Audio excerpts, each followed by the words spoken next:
really excited to talk about some more initiatives in a way that you have been a part of. Last time, of course, we talked about the bow ties and the motivation behind making those and making them such a big part of who you are.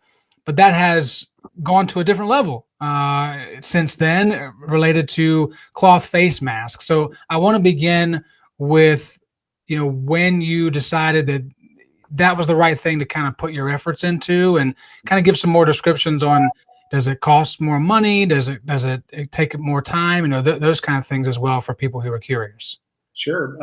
Well, it was, I guess, towards the start of the pandemic, when there were so many headlines about how there was a shortage of PPE for healthcare workers, as well as the general public. And so I just started to look online and found a couple patterns, and it looked like there was a big need. And I'm kind of a fabric hoarder myself. I've got lots of fabric on hand. So I just started to tinker around with it and got a pattern that I really liked, that worked, and that I could, kind of mass produce masks all at once. So it's really occupied me entirely. I've only made a handful of bow ties probably since April, because I've been making, probably 20 masks a night on average, and sending them all over the country.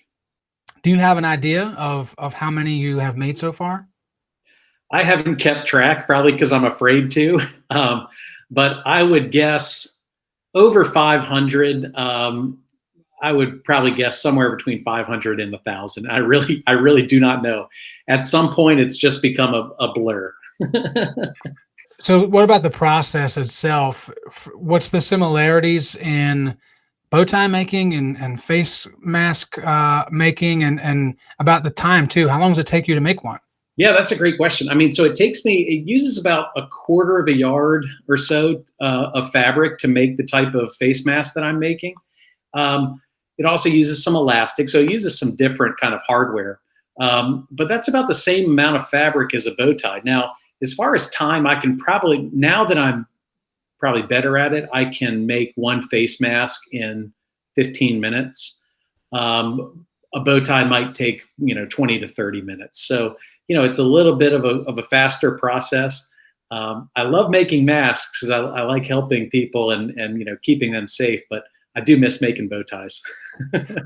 Well, the coolest part for me is that how quickly this grew to be something more than Dr. Blair in his house making some, to a really kind of a coalition of Hornets getting together, including our incoming president, Dr. Allison Morrison Shetler.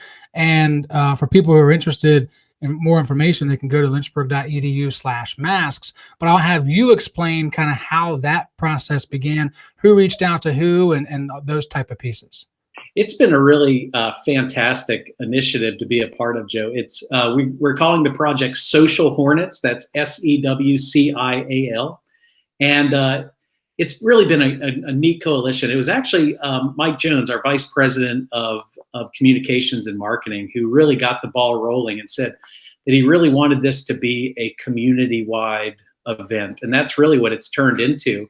We have weekly meetings to kind of talk about our goals and coordination of processes and making the masks. But at this point, it's gone out to the broader Hornet community. We've got faculty, staff, parents, alumni, students. We've got everyone who's involved making masks. Our goal is to get 10,000 masks by the start of the school year, and we're well on the way. So far, we've had commitments of over 5,000. So we're halfway there. Our masks are starting to roll in. We're going to keep everyone healthy on campus. So what was the inspiration behind that number, 10,000? Well, we wanted to make sure that, students, every student, faculty, staff, board of trustee, alumni visiting campus, we wanted to make sure that everyone who comes onto campus has a mask to keep everyone as safe as possible. But we also wanted to have a stockpile in case a student loses a mask, or we have other unexpected visitors come to campus, which we invite all the time. So we just wanted to make sure that we had a surplus, but what we were thinking is hopefully 1 to 2 at least per person. In relation to, I think you mentioned a little bit of it, but just to kind of clarify, if you cannot sew, you can still get involved, correct? We can still get involved, right? We are taking, whether it's fabric donations, monetary donations to buy more fabric. If you don't sew, but you're able to deliver some of the masks to campus later on this summer. I mean, there's a way for everyone to get involved. And on the website that you mentioned, lynchburg.edu/masks, there's a form that you can fill out where you can talk about the ways or list the ways anyway that you would like to contribute to the project. We're about done here on this particular part of the interview, but I do want to put a little teaser out there. Last time you were on, we talked about bow ties, and you offered to show me how to tie one because I did not know how. I still don't. I haven't gone on YouTube since. I was like, I'm Dr.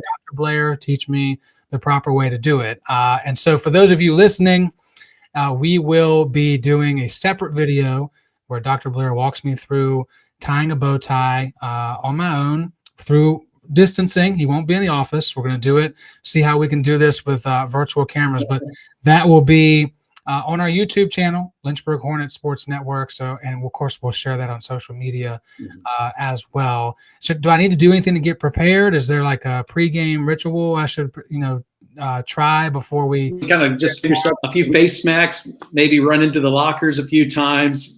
Give yourself a couple. Just pretend you're at the center of Schellenberger getting pumped up, and that's what you got to do every morning, putting on a bow tie. That's what I do before every broadcast. So I'm good to go. Tying a bow tie is just one of those good life skills to pick up, and you're gonna add that achievement notch on your belt. Hey, I'm all about it. That's what we were supposed to be doing with all this free time, is learning something new. So that's what we're going to do tomorrow. That's great. I'm looking forward to it, Joe. Me too, Dr. Blair. Once again, thank you for your time and everything that you're doing to help others is incredible. I'm glad that other people in our community see the benefit of that, and just another example of why it's great to be a part of this Lynchburg community, because it may not seem like a big thing at first, but it's ballooned to something dramatic, and I'm happy to be a part of it. This makes me proud to be a Hornet. Thanks, Joe.